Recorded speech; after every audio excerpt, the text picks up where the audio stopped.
there exists a constant battle for survival. Welcome, my friends, to Atomics on a Friday, a fascinating journey into the realm of cybersecurity, data, and atomic testing. Today, we shall embark on an adventure with two seasoned experts who have roamed the cyber wilderness for years, honing their skills and strategies. Paul Michaud, a master of cyber shenanigans, has an uncanny ability to unravel the most perplexing digital mysteries. Alongside him is Michael Haag, a cyber threat connoisseur who has devoted his life to understanding and mitigating the ever-present dangers lurking in the shadows of cyberspace. Together, they shall guide us through the complex tapestry of this digital ecosystem, revealing hidden treasures and secrets that will undoubtedly leave us with a newfound respect for the world of cybersecurity. So, dear viewers, let us dive deep into the heart of this wondrous realm, where the forces of good and evil collide in an eternal struggle, and let us explore what it truly means to protect our delicate digital existence. Join us on Atomics on a Friday. Howdy, howdy, howdy. Happy Constant battle. Happy Atomics on a Friday.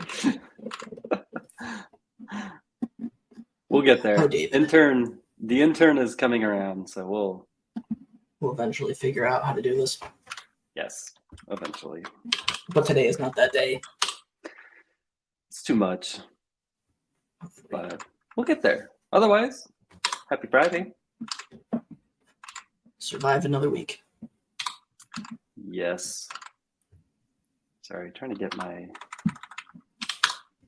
Just want it to work. Can't get it to work. All right. We're here. We made it. Welcome, all listeners and viewers. Be sure to like and subscribe. Toss that in now because I'm going to forget. Facts. So today we are digging into account discovery. And we have a lot to discuss, which is exciting. I think we have more to discuss on the what are you hunting than we do others. We have plenty of account discovery things, but a lot of activity in the past 2 weeks on the hunting side. Yeah, big time. Spoiler alert, APT's ahead. Yes, is that our banner? We have a banner. I saw this one. I thought that was good. Flaxseed, APT bakers. I created that one from Flaxseed last time. Flax Typhoon, is that what it was? Yes. Yep. All right. Cool. Well, introduce ourselves. My name is Michael Haag. You can follow me on what was once Twitter, now known as X. No. And it's Twitter. It's always Twitter. Yes. If you search Twitter, everything still shows up. It's still the blue bird. But yeah, otherwise, excited to be here. If you're new here, welcome to the crowd. We have tons and tons of people pouring in right now, which is great. So yeah. All 8,000 of them. I should probably introduce myself. I am Paul Michaud. I am a senior threat hunter. You can find me on Twitter, where I mostly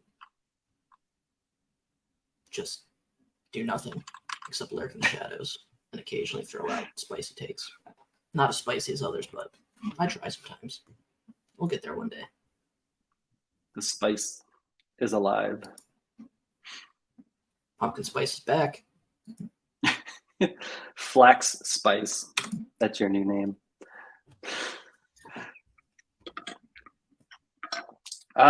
We also have a new Twitter account. It's Atomics on a Fry. They wouldn't let me add day, so we got Fry. Yeah, we have so many fries. Yep. Can we shorten it to just the 4 letters? AOAF? Fridge? Oh, no. We probably could have did AOAF. That's I fine. don't see why not. I like fries. It's fine. Yeah. Atomic on a Fry. And then also, if you're interested in being on the show, hit us up. I think the DMs are open. If not, just tweet at it and someone will respond. Yeah, somebody will yell. Yep. The intern will be all over it, so you're good. Yeah, and don't worry about production quality. If you'd watch the show, you know we have very high standards. Yes. I mean, ultimately today we actually have slides put together, which is cool. I think for the second time ever since doing this, I think we started a year ago, actually, pretty close to it. Yeah. Probably should look when we first started our first show, but yeah, there's mitigations.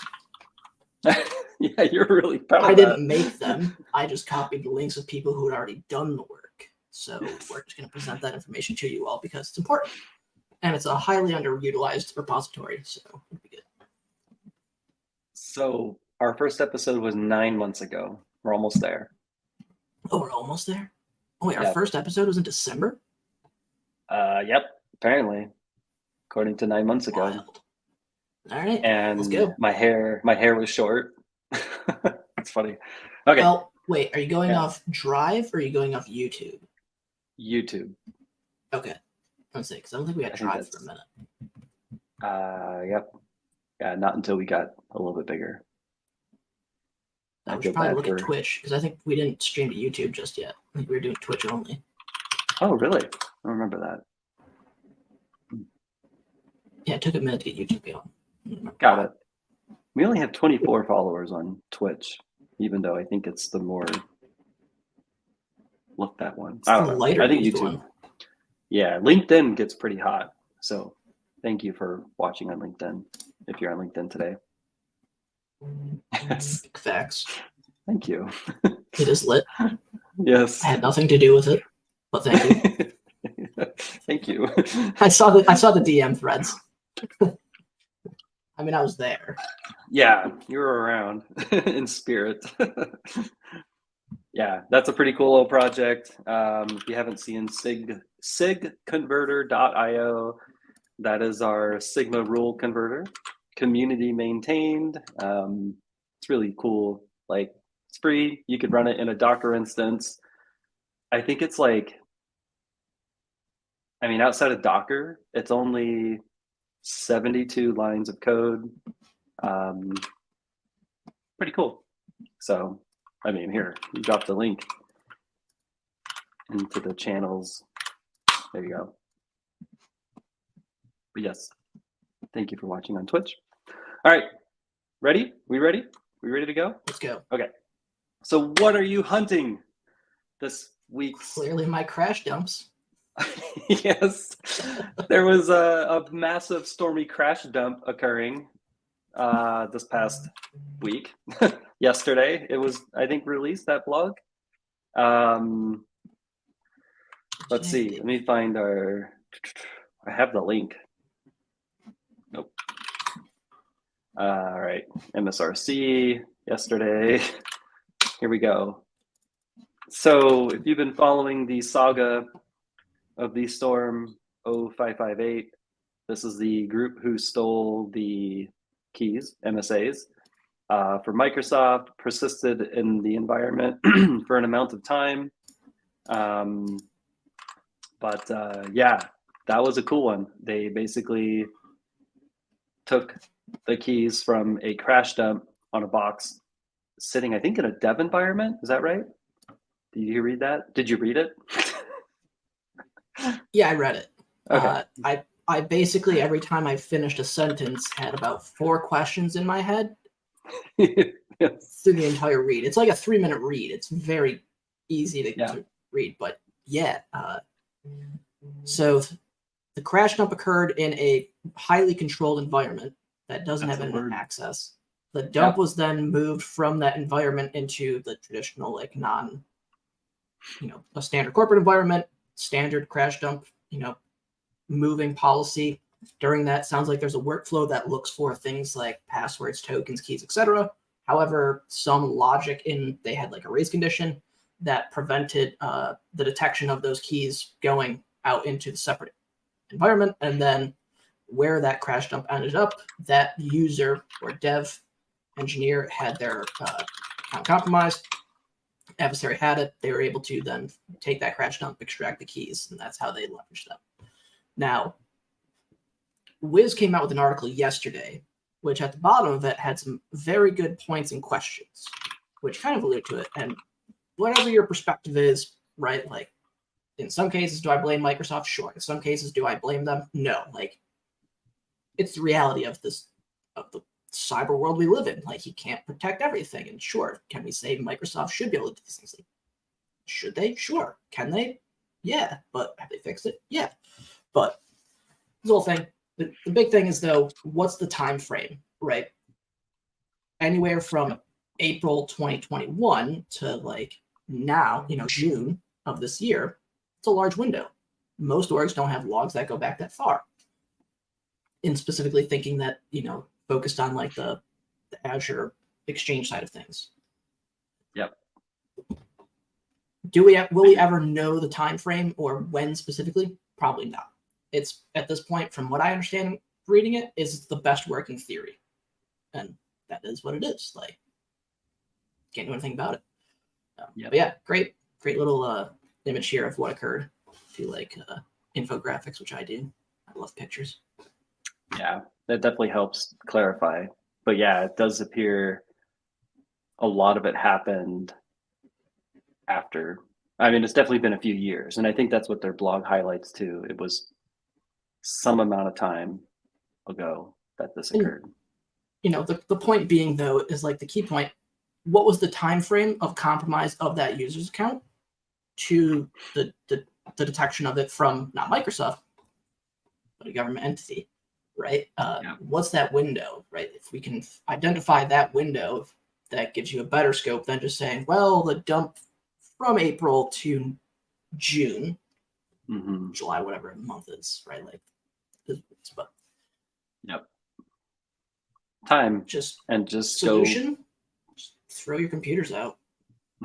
Yes. The best computer is one that doesn't exist. Great advice. Thanks, Paul. Rotate sign keys every 30 days. Thanks, Chuckles. Yeah. 30 days? Why not every 15? Look, actually randomize those. Just write a script that just anywhere from a 1 day to a 30-day window. Never know. If you don't know, the attacker can't know. Yes. Security through obscurity. Yeah. I think this is definitely the hot one, right? Being it's kind of a big deal. Wait, Lazarus is back? Yeah. Oh yeah. Ever gone. Sorry, I wasn't targeted in this, so you're not over it. Yeah, it's okay. I wasn't good enough. We weren't good enough on this one, so spelling according to Johnny. But so the North Korean group has been scouring Twitter's, targeting researchers. I didn't read much about this other than just people talking about how they were not targeted.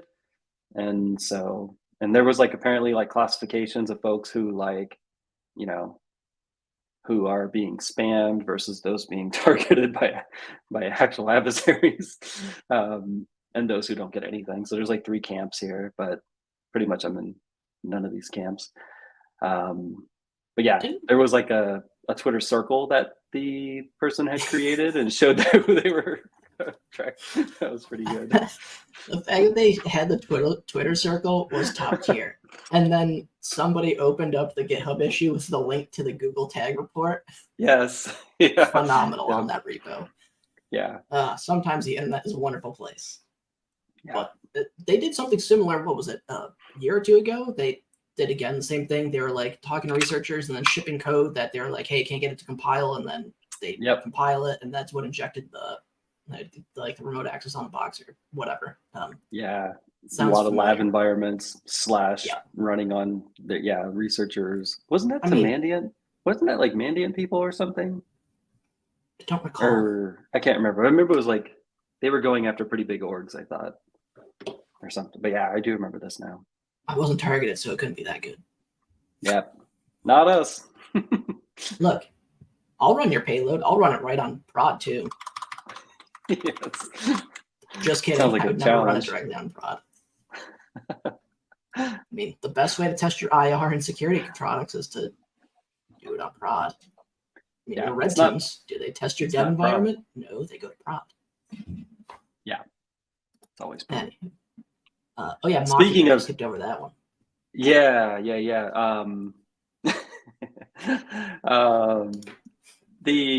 So interesting thing cracked out this week was the what do you call this? Ukraine cert thwarting a APT-28 attack against critical energy infrastructure. This was saved by the end user who received the email and also having Windows script host disabled, if I remember correctly. Did you read that? Disabled and default file extensions. Yep. So thwarted. Changing those, you're wrong. Yep. And so, but the attack was really interesting. I tweeted a little bit about it because it's Just really a cool. There was a thread or two. Lots of trolling. A lot of posts. Yes. Had some help from Jose and Naz Radin as well, who's here with us in spirit, I see in chat.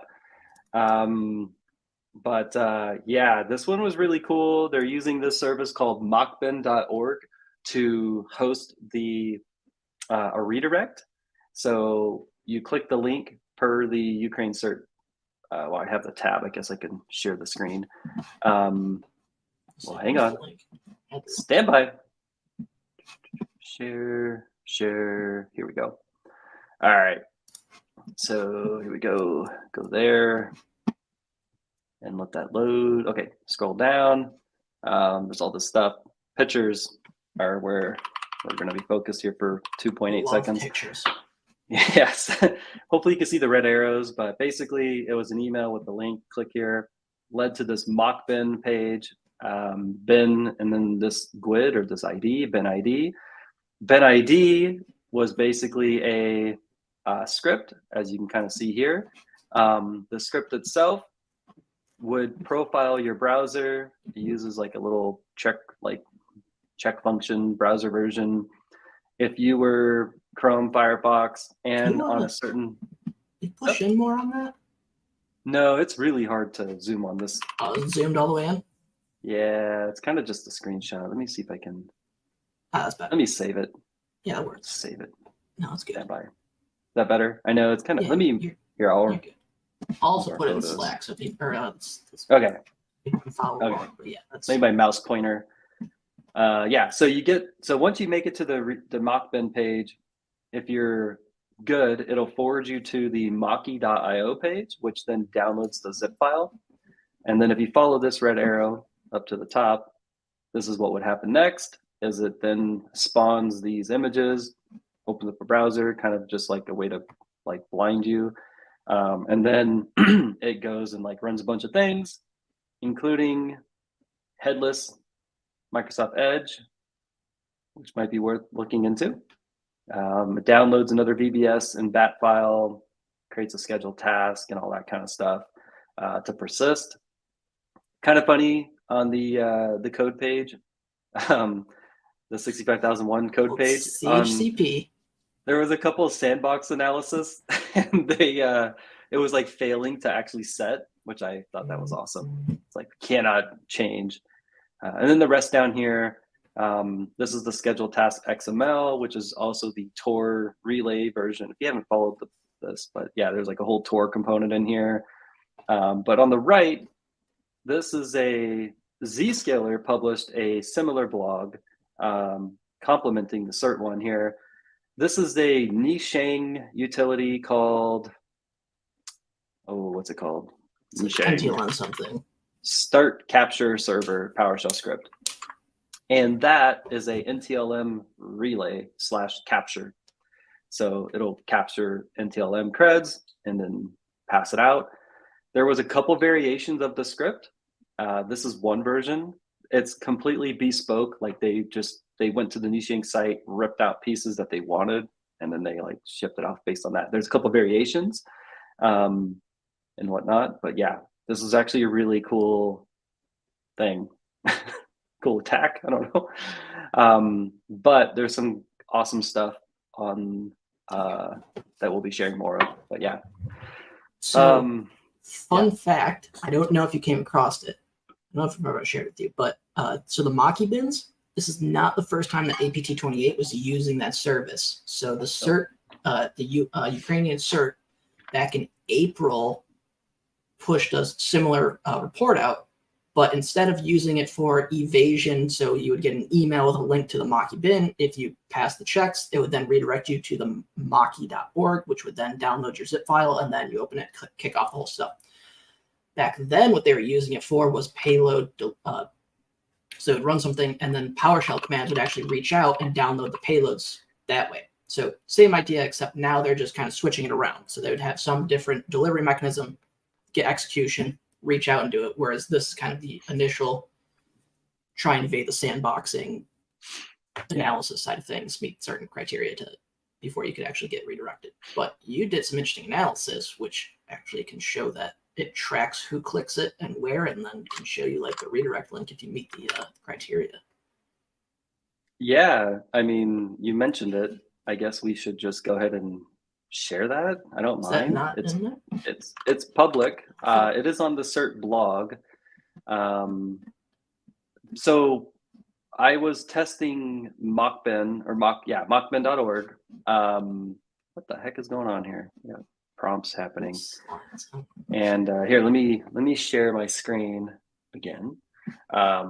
This is actually pretty cool. If you've never used mockbin before, more or less, whatever you create on the site is just public. There's no account required or anything like that. But once you create your first mock bin, you get an ID, as you see here. The ID is like yours for the moment. And you can view the script. You can also view the access logs for your ID. And so when I first created it, if you were following me on Twitter, I was like, hey, Nas, like click this mockbin link. And so IPv6 down in the middle? Yeah, he had like an IPv6. And I'm like, well, bro, like that's awesome. It's hardcore. But yeah, so I was like, wow, I didn't know you could like track. And then I started thinking, I was like, well, wait a minute. What if I just switch the bin ID in the URL and I can see the APT28 mock bins? So we're going to release a blog on this. I don't know if I told you that. We're writing a blog for it.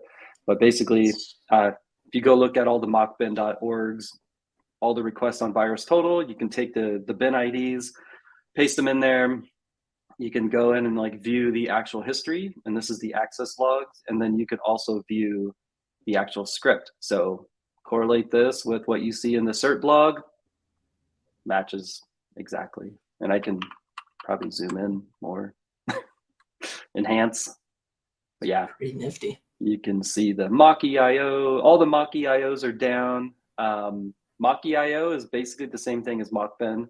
It's just a different way to host something, another piece of script and whatnot. But yeah, it's pretty cool.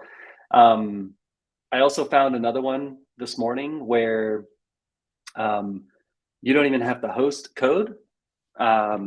You don't have to host like what you're seeing right here, like a piece of code that profiles and forwards you off a redirect. You can actually post stuff to the bin ID. So if you could post to it, and then what I found was whatever it is just basically posting process and system info back. And so if you go back here to this, you can actually see, you get all the request details, like this one's a head, but the one below it's a get.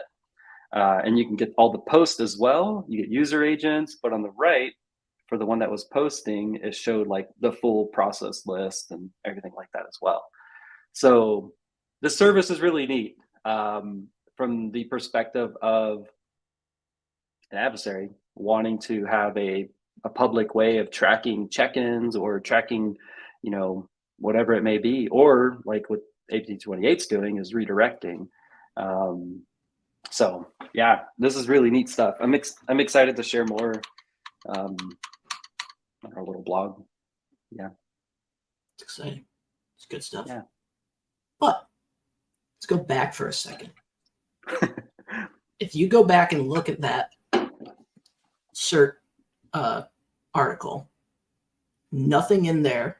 If you didn't say that was APT28, nobody would ever say that was an APT. Yeah. The basics work. The stupid simple works every single time.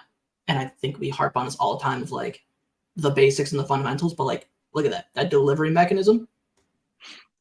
how many detections do you have? How many preventions? Like, it's not rocket science. Like, that's not like O days. It's basic, right? Straightforward. It's simple, but it works. Like, it doesn't have to be some super complex, evasive thing. Like, you get execution, there it is. Like, the hard part is getting that execution on the box. Then from there, that's when you can start to see some interesting things. Like, yeah, and right to that point, right, is like, this is this is the Zscaler blog highlighting variations that they were seeing APT28 do, and in this case, it was running certutil,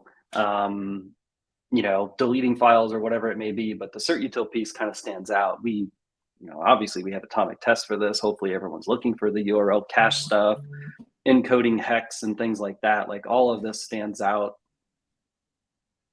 like a clown at a funeral. Someone had a better one the other day. I was trying to remember, but totally failed at it. So, but yeah, everything we have, right? Everything we've seen and done before and monitor, it's all just kind of standard. And I bet if we looked at that entire like cert thing, I bet you there's probably, off the top of my head, at least 10 atomics right off the bat. Oh yeah. Yep. Who am I's and system info and net user, all your typical stuff. Which is a good tie-in to our account discovery later. A little net attack. Yes. I know. I'm glad you said later, because we still have more to go over. The adversary didn't follow our rules. Yeah, that we made up. Look, this is from win if you Jesse, can, by the way. lose if you must, but always cheat. Yes. Facts. Yeah. Also, if you are not following on Twitter, I shipped a tweet on Wednesday related to a free atomic test that I believe nobody has shipped the PR in yet. Double checking. Nope. I don't know. I don't know what's going on out there. Yo, copy paste, get a free shirt. Yeah, I'm not seeing it. Doesn't look like anyone's done this yet. All right. Free shirt, some stickers. Yes, everyone's after Edge. Oh, they getting stickers too? Maki. Yeah, you get a sticker with your shirt. I don't even think I got my shirt. Did you get your sticker? Probably not. If I didn't get a shirt.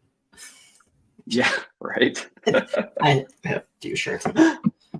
Plethora of stickers that I don't think I've actually made it public. Yeah, so Nas, if you haven't submitted a PR before to Atomic, create a new account on Git. First time contributors, shirt, sticker, you get one. And yeah, so get it done. It's on Twitter. It's all there. There's a Git, there's a gist. I will, you know what? Those listening right now get top priority. Are you ready? Here we go. Here you go.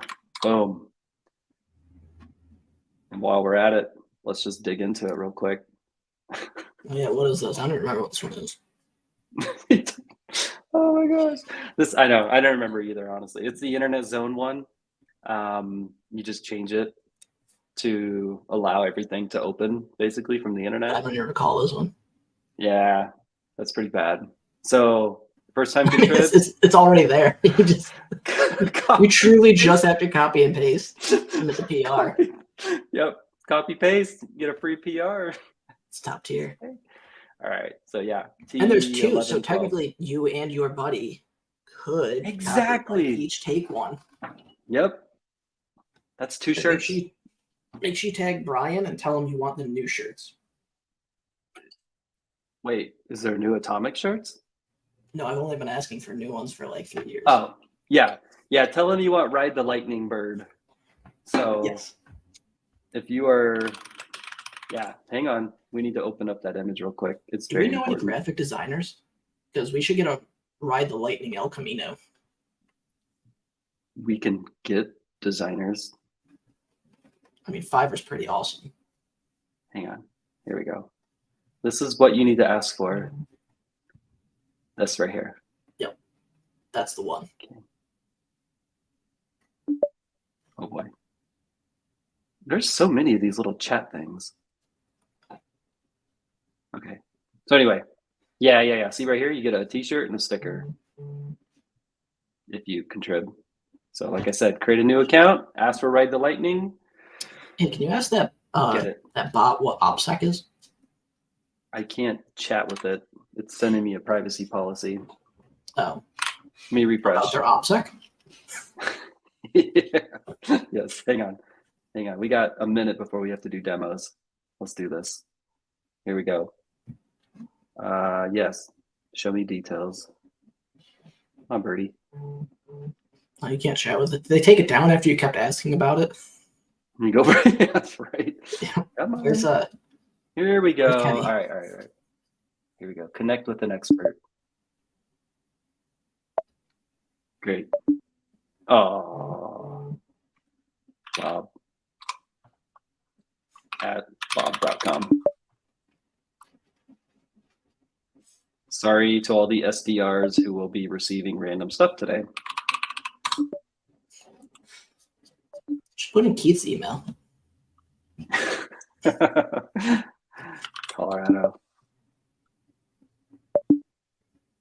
Oh, you're gonna. Oh, yeah. We should probably. Do you know if this is live?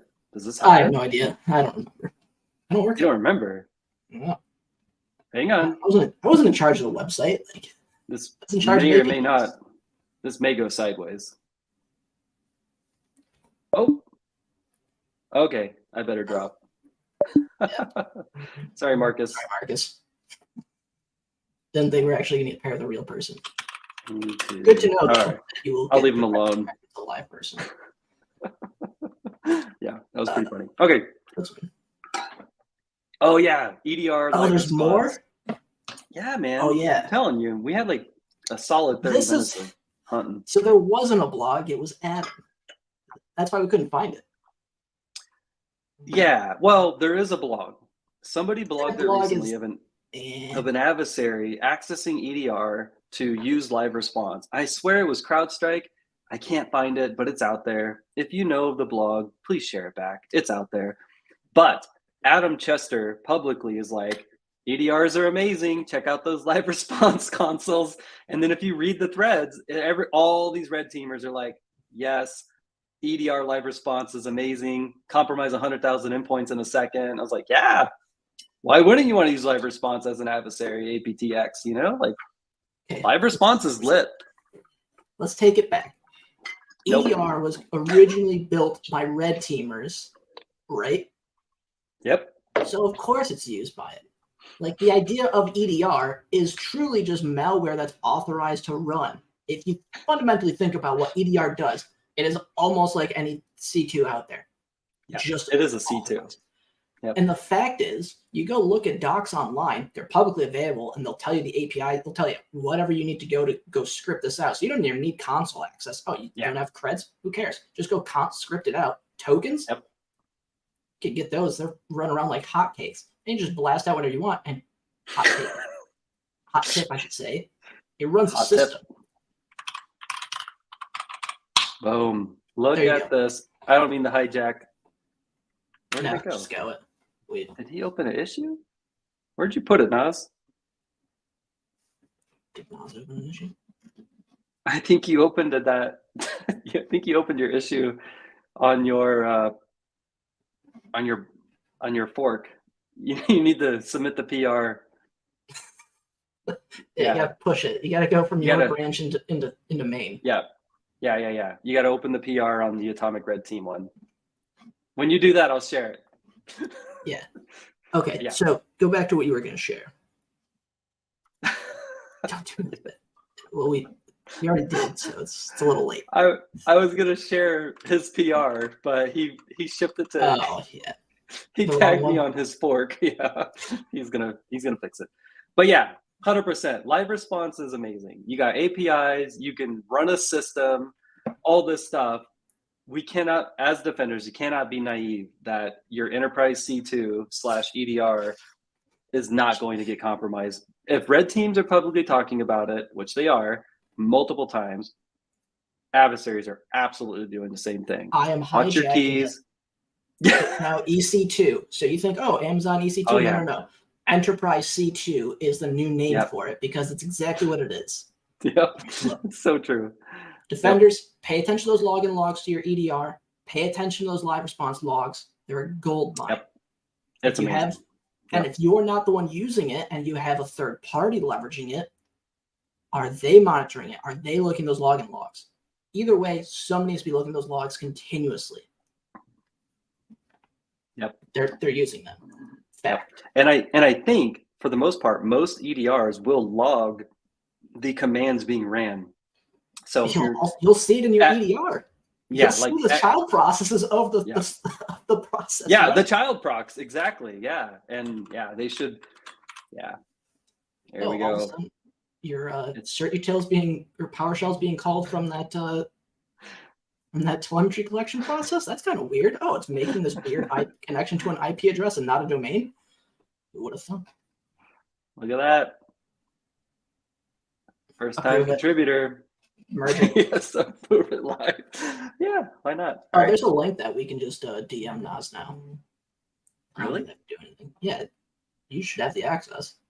Oh, it's in the channel. It's pinned in the channel thing. You just go into the Slack. Oh, okay. Yeah, got it. Okay. Yep. Don't worry, Nas. We'll hook it up. Yeah, we got you. Somebody will. All right. Cool. Dunzo. All right. Check your EDR. All right, let's get to the show. I forgot what we were even doing now, like the actual core of our show here. But domain account discovery. I feel like our show needs to pivot a little bit. Go back to more of the beginning stuff, the hot takes and the hunting. But I know. Yes. Look, I think one of the great things about Atomics is that it's so versatile in that whether you're testing telemetry collection, detections, analytics, but it's also great for generating tests. As a hunter, if you're trying to build a query or analytic that says, I'm going to go look for X doing Y with ABC values, and you can't prove and validate that test works, what are you doing? If you didn't test it, it doesn't work, right? Like, it's a fact. Yep. So it's a great way, like whether it's detection, telemetry validation, or hunting, running tests is a great way to make sure that you have the data so you can effectively apply whatever you're trying to do. But account discovery, it's one of those techniques that is so easily detectable, but difficult to scale sometimes because of the way things are. You have, like, for example, VPN clients that will run Who Am I as part of its permission check. And so now all of a sudden you have 100 of these endpoints with VPN installed that continuously just run Who Am I as a child process, right? Like, so there's different things that occur in not Who Am I as part of this, but it's just an example. But one of the big ones that we see continuously, and literally if we go to the next slide, I think it's on the next slide. Oh. Yeah. Nope, that's procedural examples. But as we can see, different, That's Go you control. Hit your arrows. There you go. No. Okay. So procedural examples of the technique. So in the case, we have things like Bloodhound. We have, which actually should be Sharphound. Net user, net group, etc. And then there's different ways. You have BOF implementations that can actually do what net is going to do, but in different ways. So in case you load it up, instead of creating child processes that would then just, if you have detections that say anytime net use runs, fire an alert. Well, you want to avoid that, so it's red team you'd implement in some sort of BOF, which I forgot to actually pull up and put in the slides, which was potential BOF implementations. I think TrustedSec has some situational awareness BOFs that would do some things. I think we used those on one of the last episodes. The sit rep. Yep. Yeah. And so now you're thinking, hey, Paul, where have I seen that before? Go to the D4 report and just type in search net.exe. There's literally 3 pages of reports that show different implementations of different account discovery commands. Or you could also search on the MITRE technique. Literally, again, I was like, oh, it's basic. Why should I do it? Why? Because the detection is going to work because you look at any of these reports, regardless if it's APT or not, it works. You can get those detections. So go read about them. Almost, I think I went through 3 of them, and the commands were all grouped exactly the same. Like every single report had like the exact same. Here are the same commands every single time. Yada yada yada.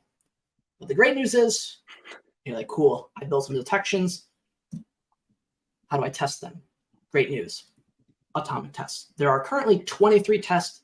These are some high-level ones where you can see the net user, the net group, targeting the domain. You can also have query user, which is another way to do it. And of course, you have PowerShell implementations. And of course, you can see there are some overlaps and duplications between Atomic 1, test number 1 and 2. And you have PowerShell implementations.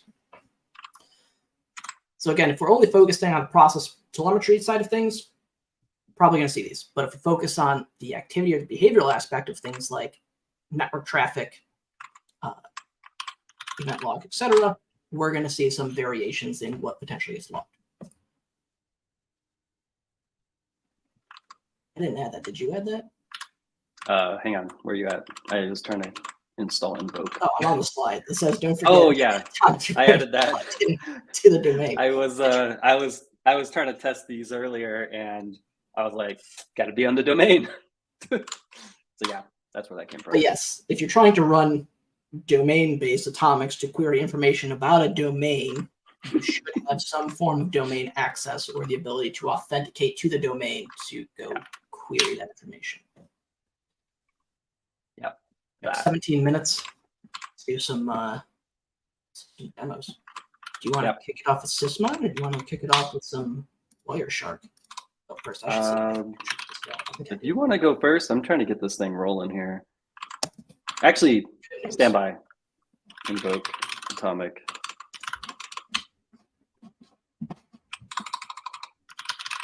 Yeah, if you have it, go for it. I'm just trying to get this thing going. I don't know why. Yep. I'm failing. Oh, I know why. I didn't install the repo, the folder. Okay, go ahead. Loading up.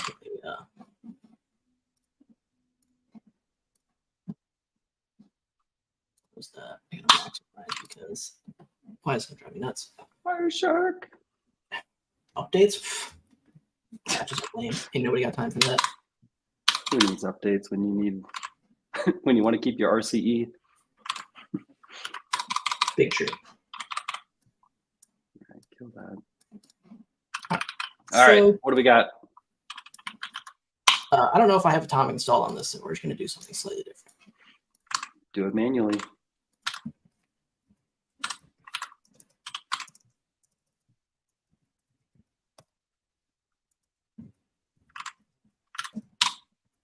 So let us query the users in a domain.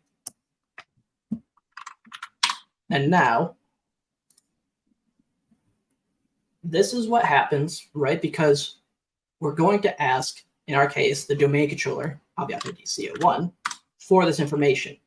And what happens is RPC calls are made in order to go query different pieces of information. And now there are different procedural things that occur. In this case, we're using RPC, but as well as SAMR to actually ask for that information. So each one of these, so domain, enumerate domains, look up domain, open domain, and then enumerate domain users are different procedures within the SAMR protocol. So each one is going to have a different function with a different structure to that request, right? If we were going to script this or write this programmatically on an API, if we were to go look up in this, it would look a little bit different for each one of these. But what we get is, so each one will get, so in this case of open enum domain users, we get opnum 13. Now, didn't have this ready, but if we were to use something like Zeek, we would have very similar structure because Zeek does collect the RPC collection. So we'll have similar structure. The metadata is slightly different than if we collect it on the endpoint versus over the wire, but the idea is still the same. So this, each one of these is going to have a different structure, and because it requires different steps in order to complete that request, each one looks different. Now, if we did something and restart this, continue without saving, we did something like domain groups. We can see similar kind of structure. We're going to connect to the domain controller. We're going to bind to it. We're going to connect. We're going to enumerate the domains. We're going to look up the domain, then going to query information out of it, and then we're going to see, and then slightly different. So it has similar structure to it of the flow of what's going to happen first, and then ultimately what actually we're looking for, which is give me the groups in the domain. And then, of course, you run different tests. Each one of these is going to generate something different. I forgot what the other one was. We could do like a PowerShell implementation. Let's get 80 users. I think I need a PowerShell module. Yeah, I think I need to install that one. That's what happens when you don't have your Atomic invoke framework installed. But so again, thinking about different data sources of how we can detect this activity, if we have something like a Zeek collection or things that can collect that and kind of do some nice machine learning of what's normal or what's not. Now, if we just said, hey, we're going to focus clearly and just collect everything SAMR and LSR or LSAT related, LSAT, excuse me, that's a lot. There's actually, in a simple 3-machine environment, there's not a ton of activity going on, right? If we connected up Zeek, not a ton going on. But now you multiply this by 10,000, 50,000, 100,000 endpoints. A lot of this stuff occurs organically in the environment, so it's very difficult to do it. But can be a great point when you're saying, hey, is this activity coming from a device that either my EDR is now dead because they disabled it, or that endpoint is rogue, or it just doesn't have a sensor installed? Like, where is the source coming from? And we can start to correlate that information if we're not seeing it, right? Because if I'm only saying, hey, just detect process execution of net, I could potentially miss it if I fall into one of those categories. So now if we add in a different data source and then things like what happens on the domain controller from the processing of those requests makes it a little bit different. Or the other test. There's another one, right? Domain user, domain groups. I don't have the thing yet with the slides. I think there was like 1, 2, 3. Oh, there's query. Isn't it? Yeah, it's the query user server computer name. Yep. Yep. All right, I'll shift back to your screen.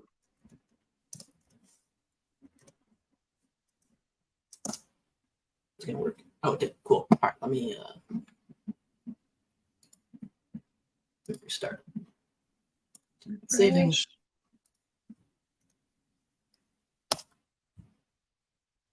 Bam. Oh. So again, we get similar information, right? Focused on who is this particular user, but the function calls that occur are different. You can see this looks completely different than what we saw when we enumerated the groups versus what we enumerated as the users coming out of the domain controller. So again, variance, again, but still relevant for testing and collection, and telemetry collection.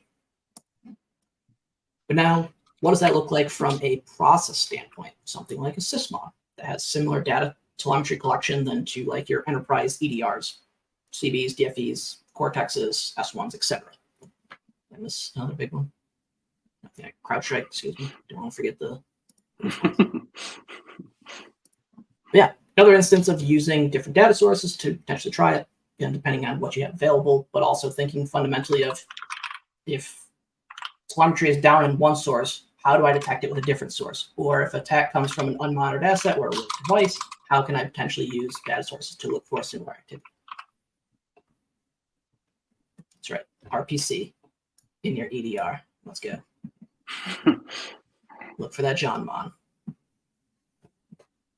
I can stop sharing that. We get John Mon, yes. Coming soon. That's all we can say. Yes. We were smart to secrecy. Yeah. All right. Let's see. Window. Here we go. All right. So on the flipper, going to just show the atomic side a little bit more. All right. So if you have not used Invoke Atomic, we talk about this probably every epi. Oh, I thought you ran all of them. I did earlier. Did you? That's awesome. Yeah. You can hit the T number, 002, and then do show details brief. This will give you all the names and the ones that will work on your OS. And in this particular case, there's all kinds of tests in here. Yeah, this one gets big. Similar to the T1112 that we had somebody so kindly contribute to today. So in this case, I want to just look at maybe one test number 1. And so we see here, it will spawn through command prompt, net user, net group /domain. And then as Paul did, he kicked off, I think all 3 of those. You did 1, 2, and 3. We could run them one by one, or you could comma delimit them and just run them kind of like that. And so my domain happens to have a lot of. Did you run bad blood in your domain by chance? Sure did. Yep. Yeah, buddy. Let's go. I should have said this was production. It's production somewhere. I can't tell you where. It's somebody's production. Yes. Meanwhile, wearing a corporate shirt. I know, right? Yeah, so here's test number 2, using PowerShell to enumerate all accounts. And again, this is a production, non-production environment. It's going to take a second because there's quite a bit of stuff with bad blood. It's like it's almost like watching paint dry. Yeah, may have to kill it, but it worked a minute ago. And then there it goes, PowerShell version, noisy. And so yeah, if you wanted to see what the innards are for that, show details. Wanted to show something else here as well. So I don't know why. Oh yeah, this is just doing. It's not all PowerShell. I guess it's running the command through PowerShell, and then it also uses get local group. That's funny. So if you're, I mean, I guess if you're trying to. Why is that under domain? Yeah, there's some confusion on this particular test. I mean, it's using that's local, right? So that's domain. Okay, cancel. It'll technically still make those RPC requests. They're just going to be local. Yeah. Yes. But not account discovery. I guess technically that works if you're looking for domain accounts that are local administrators or part of local. I don't know like what the logic was. I didn't write this test, but you get the idea. Yep. And then test 3 kind of natively does a little bit different than Paul's. More it's just showing the local machine. If you wanted to test another machine, you could do tac prompt. And I'm trying to think if I remember the other computer's name. YOLO. I doubt it. I don't think that's right. It's been a hot minute. Oh, yeah. RPC server is unavailable. Denied. Okay, so yeah. Oh, Splunk. All right, so as far as data, you get a ton of data. Let's see. What's up, Zach? Welcome. Oh, there was something else I wanted to show. Stand by. Yeah, I see Zach in there now. Okay, go back here. We've talked about this before regarding net. Hang on. Let's go back. I mean, net itself is extremely powerful. You can create users, delete users, modify users. It's not just for querying. Like, net? Go look up net, whatever it is. And this is only like what? Holy cannoli. So there is shorthand when it comes to a lot /do. Yeah, and you're starting to see this more and more. If you dig through the DFIR reports, you'll see them now. They're starting to do do and dum and things like that. It will run the same thing, and it's meant to the detection section of our slides. Oh yes. Oh well, but it's in there. We're hitting time. Let me at least show one thing in Splunk. Maybe just one time in Splunk. One Splunky. Here we go. Boom. All right. So high level command line by process, parent, child. Just to kind of give a quick gist. Let me refresh here for the last 15 because we just ran a bunch of things. So just looking for nets, all net execution. And then what's event ID 1? Sad. Event ID 1's process create, which will have your process command line, parent, child. Apparently things are a little slow today. Come on. Well, you got an angry red exclamation point. Yes. Your IO is probably hosed. Yep. Yeah. No, it's search is delayed. Usually my IO is angry. It's all the wildcards I have. Yes. Yeah, I only. If you're not wildcarding, you're not trying. Yes. If you're not wildcarding, you're not doing it right. All right. So that was that, very high level. Go back to our slides. Because We for the first time since I think the first episode, detections. Detections. So, ooh, Nas. I know. I need a PR to add in /Dom. There you go. This is like. There you go. There's your second contribution. Yeah. T-shirt number 2. Well, that's, I don't know if Sigma's doing t-shirts like Art does, but you can go ask Nas for a t-shirt. Because yeah, he's looking for. Is this the right one? So yeah, so there's a. So if you go, so this is one. It's right there. Particular rule. Yeah, but so does it have Dom? Joe, but there's not /Dom. Maybe there is. I wonder if they wild card it when you convert it. Recall. Oh, I know a way we could test the conversion.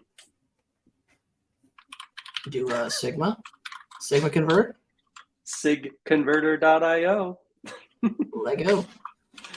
Go ahead. If you go search for any of those bullet points that you see there are plenty of rules for this type of activity. And again, you're like, oh, it's bypassable. Sure, anything's bypassable. You give enough time, enough resources. The idea is that catch those low-hanging fruit. Why wouldn't you? Like, don't listen to people on Twitter of, oh, I can bypass. Yeah, big deal. I don't care. Like, go look at any of those DFIR reports. Do you think the adversary cared? No, they went straight 0 to 100 and thing got ransomed. Anywho, enjoy those quick wins. Take the wins. Go on with life. Now, mitigations. This is interesting. I would highly recommend Johnny Johnson's MSRPC to attack repo for A, hunting, but B, the mitigations, especially on SAMR and the LSAT, which will help with things like the sharp hound enumerations, the net use, etc. So there's some really good information on there. Now, is it a quick, I'm just going to go blast this PowerShell script across and I win? No, you're going to have to do some homework. But if you want to make it hard for attackers, you want to impose some cost. Man, you're dropping it all. And there's some, I'm just throwing it all out there. I'm going to make it work today.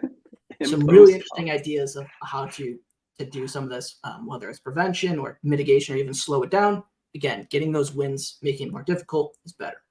I actually watched, they tried to write a payload into C Windows tasks, fail, couldn't get that to execute, so they wrote it to C public, tried to execute to get that way, they failed. So again, things that we can do to slow things down, right? Just trial and error. Adversaries are human, they're going to make mistakes. Let's figure it out. Mitigations. Wait, hang on, one more share. One thing. But that was the 2 top things. But now you got shares. Yeah. Boom. Let's go. There you go. I hope this is the right one. Oh, it's probably not the right one. I think I got the wrong one. But it's close enough. Okay. Well, it still converts. So I converted to Cortex. I did Cortex. I'll tell you if it's correct or not. Okay. Let's do it live. I don't know what that is. All right. Hang on. Default. There. Boom. Yeah. Thoughts? It'll work. It'll work. May not be perfect, but it'll work. Let's do. Hold on. Scroll up. What's that picture in the top corner? What? Don't you remember from the tweet? Yes, I do. I'm just happy that it made it in. I am the converter now. I am the converter now. Top tier. Oh. Yeah. If you're not having fun, you're not doing it right. Yeah, you're not trying. Phenomenal. So yeah. Mitigations, detections, Sigma rules, atomic tests. Look at that. There. All things. I don't know. He gave you it on a silver platter. Now you just gotta go do your work. Go find all the APTs. That's your job. And then, once you find them, or if you don't find them, it's time to impose some cost on them. Put in some mitigations. Use WDAC is what I hear. Yes. No, hang on. The new one is look for all your dumps. That's right. So, yeah. If you're not sifting your crash dumps, are you even trying? Yeah. If you haven't seen your dumps in a while, you're probably not doing things. Cool. That was awesome. That was a lot of content in like 15 minutes for Atomic, and like 30 minutes of all the cool evil things going on in the world. Yeah, we're gonna have to pivot. Here's your tests. Go test them. Here's relevant tests based on our. So we'll keep it going. Yeah, that was cool. fun. We had fun. Good stuff. A lot of stuff. We'll catch you in 2 weeks. Again, if you want to be on the show, slide us a DM. We're very high quality production value. Yeah, right here. Atomics on a fry. We like fries. It's not X. If you reference it as X, I'm going to ignore you. So you can find me on Twitter. Yes. Refuse to call it. The only X that exists in my books is DMX, RIP. Money. All right. Well, everybody, have a great Friday. weekend. Have a great Friday. We'll see you in 2 weeks. 2 weeks. The topic, off the top of your head, what is it, Paul? What are we doing? I have no idea. I'll tweet it later in like 20 minutes. Okay. I'll go look 20 at my minutes. attack bingo. Topic. Oh, yeah, right here. I have a dart. I don't have a dart, but pick your attack. Make it happen. Cool. All right. See y'all. See you. Have a good one. Toodles.